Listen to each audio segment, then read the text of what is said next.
beautiful sunny day like this, you got to think, how powerful is that sun that we're dealing with?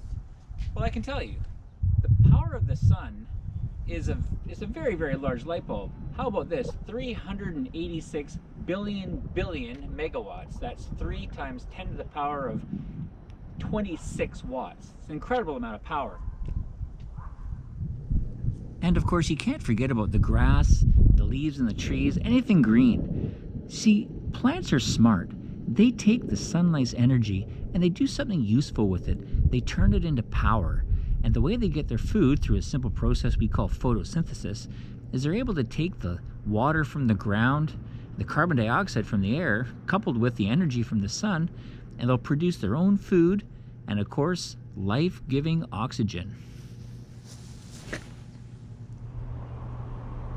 But is there something useful that we can do with the sun? You know, besides getting suntans and keeping the planet warm, you know, minor things like that. All that energy is reflected back by things like the path, things like a fence. But what about my roof? One thing to understand is that in British Columbia, the average house uses 900 kilowatt hours per month, or about 30 kilowatt hours per day. Mine's quite a bit higher because I have a 6,000 watt charger on my electric car and a 4,000 watt heater on my hot tub. A watt hour is simply taking the number of watts and multiplying by time. Together you have a watt hour. In BC, we're charged on a 2-level system. 9 cents per kilowatt hour if we keep our consumption down, 12 cents per kilowatt hour if we use a little bit more. If I use solar power, which is completely free, that will offset what I'm using. But of course, the sun isn't always at this highest point in the sky, and therefore maximum output will vary depending on the time of day. However, at 8.5 kilowatt hours for 3 hours, that will offset most of my consumption. Is that 6,000 watts for the car, 4,000 watts for the hot tub, is a total of 10,000 watts. That's 10 kilowatts. Now, if they run for 3 or 4 hours a day, that's 10 kilowatts times 3 or 4. That would be 40 kilowatt hours.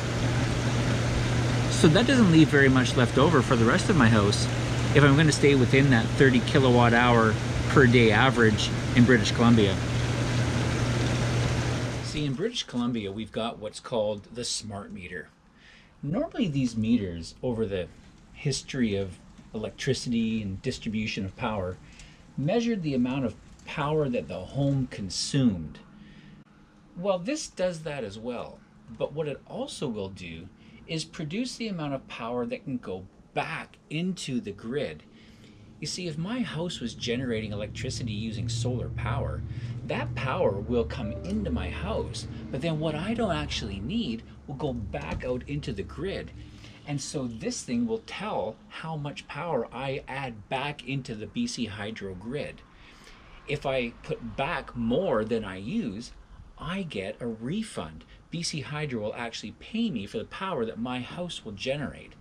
And this is a good thing. You see, people think that if I don't have a battery pack, a storage system, then how am I going to use solar power, say in the wintertime or when it's raining or at nighttime? Well, the grid in British Columbia acts as your battery. That's your storage system, because this thing will remember how much power you've generated, and it will feed it back into my home when I need it, say at nighttime or in the long dark months of winter. I'm in my utility room inside the garage in my house, and the reason I've brought you in here is because I wanted to show you something that's very interesting.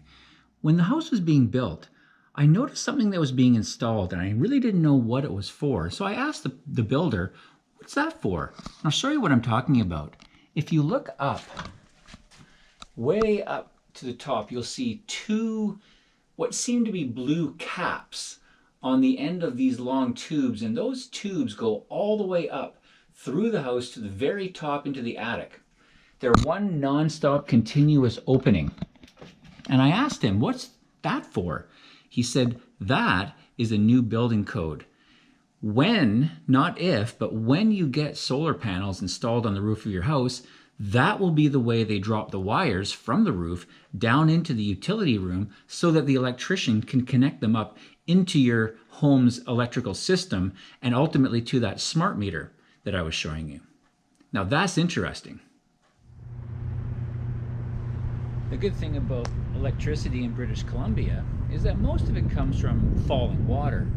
95% of our electricity is generated by the action of water falling over a turbine that turns a generator that produces the electricity that we use. So we're pretty fortunate that our power supply here in BC is pretty good, but around the world that's not quite the case. In fact, a lot of the places around the world, probably over 50%, is generated by the burning of coal. If I burn the coal to boil the water, it produces steam. And that steam then is used to turn the turbine, which turns the generator to produce the electricity. But the byproduct from burning coal is a lot of greenhouse gases, and that's not a good thing.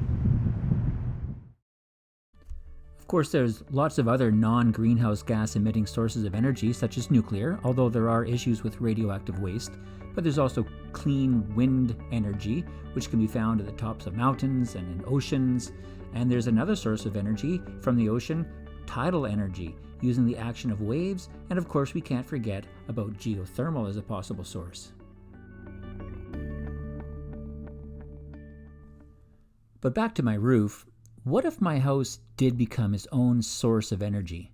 What about my neighbor's house? What about the whole neighborhood? What about the entire community? What about the entire city?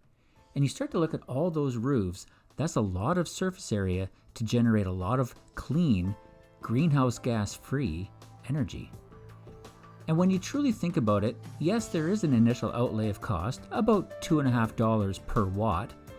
But in the end, our planet is solar powered. Maybe we should be too.